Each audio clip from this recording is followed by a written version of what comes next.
Mattakkara Mannur cent Joseph ജ്ഞാനായ കത്തോലിക്ക പള്ളി ഇടവക വട്ടക്കോട്ടയിൽ വി.സി. ജോസിൻ്റെയും മേരിയുടെയും മകൻ ജിജോ ജോസഫാണ് ഇന്ന് രാവിലെ നിര്യാതനായത്.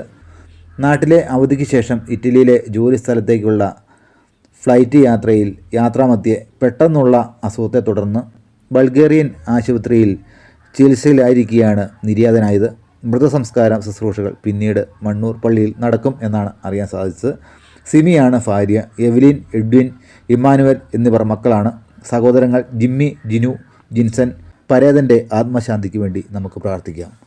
പ്രിയരെ, എല്ലാവർക്കും നമസ്കാരം. ഇന്ന് വിമാനത്തിൽ വെച്ച് ഇറ്റലിയിലേക്ക് യാത്രാമധ്യേ ഒരു ചെറുപ്പക്കാരന് 46 വയസ്സ് മാത്രം പ്രായമുള്ള ഒരു ചെറുപ്പക്കാരൻ മരിച്ചു പോയിരിക്കുന്നു.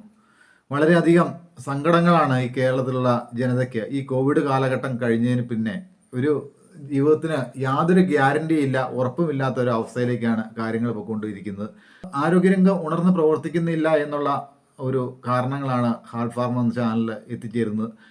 ഇതുവരെയായിട്ട് ഒരു പത്രമാധ്യമങ്ങളും ഇതിനെക്കുറിച്ച് യാതൊരു വാർത്തകളും ചെയ്യുന്നില്ല. ഇവരെല്ലാം സൈലൻ്റ് ആയിട്ടിരിക്കുന്നു.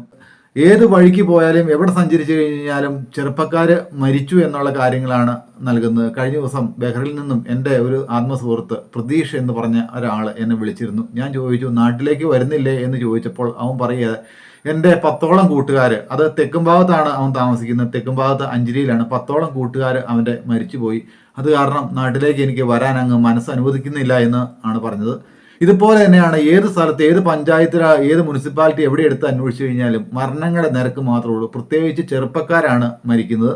പ്രിയരെ, കഴിഞ്ഞ ജൂൺ മാസം 14-ാം തീയതി കുടിയൂർക്കര ഇടവക 14-ാം യൂണിറ്റ് പാട്ടത്താനത്ത് സജി റൂബിയുടെ മകൻ അരുൺ മാത്യു, സജി എന്ന് വിളിക്കുന്ന 21 വയസ്സുള്ള ഒരു പയ്യന് അറ്റാക്ക് വന്നാണ് മരിച്ചത്. ഈ അമ്മയോട് അമ്മൻ അവസാനമായിട്ട് പറഞ്ഞത്, അമ്മ പറഞ്ഞു, മോനെ, ഞാൻ പുറത്ത് പോയിട്ട് വരുമ്പോൾ നീ റൂമെല്ലാം ക്ലീൻ ചെയ്യണം എന്ന് ഈ മോനോട് പറഞ്ഞു. അപ്പോൾ മോൻ പറഞ്ഞു, അമ്മേ, എൻ്റെ സ്മെല്ല് ഈ മുറിയിലെല്ലാം തങ്ങി നിൽക്കില്ലേ, ഞാൻ പുറത്തേക്ക് പോയി കഴിഞ്ഞ് കഴിഞ്ഞാലും എൻ്റെ മണം ഈ മുറിയിൽ ഇങ്ങനെ, എൻ്റെ സ്മെല്ല് ഈ മുറിയിൽ എപ്പോഴും കാണും. അത് കാരണം അമ്മ എന്തിനാ മുറി ക്ലീൻ ചെയ്യുന്നതെന്ന് ചോദിച്ചു. ഈ അമ്മ പുറത്ത് പോയിട്ട് വന്നപ്പോൾ ഈ മകൻ മരിച്ചു കിടക്കുന്നതാണ് കണ്ടത്. അറ്റാക്കായിരുന്നു.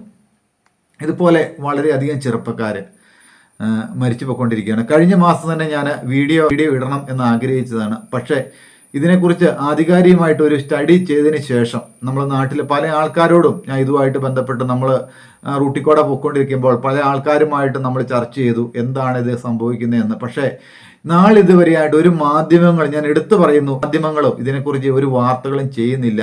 ആരോഗ്യരംഗം വളരെ ശോചനീയമാണ്. ഇപ്പം തൊടുപുഴ തൊട്ട് നമ്മൾ കോട്ടയം വരെ യാത്ര ചെയ്ത് കഴിഞ്ഞാൽ കുറഞ്ഞത് ഒരു 10 ആംബുലൻസ് എങ്കിലും നമുക്ക് കാണാനായിട്ട് പറ്റും, അലാറം ഇട്ടുകൊണ്ട്. അതുപോലെ തന്നെ ഈ രോഗം വളരെയധികം മൂർച്ഛിച്ചിരിക്കുകയാണ്. പ്രത്യേകിച്ച് അറ്റാക്ക് എന്ന സൈലന്റ് അറ്റാക്കാണ്. ഈ അസുഖം കണ്ടമാനം കൂടിയിരിക്കുകയാണ്. എന്തുകൊണ്ടാണ് ഇങ്ങനെ സംഭവിക്കുന്നത് എന്നുള്ള കാര്യത്തിൽ ആരോഗ്യരംഗം ഉണർന്ന് പ്രവർത്തിക്കുന്നില്ല എന്നുള്ള കാര്യങ്ങളാണ് ഞാൻ സൂചിപ്പിക്കുന്നത്.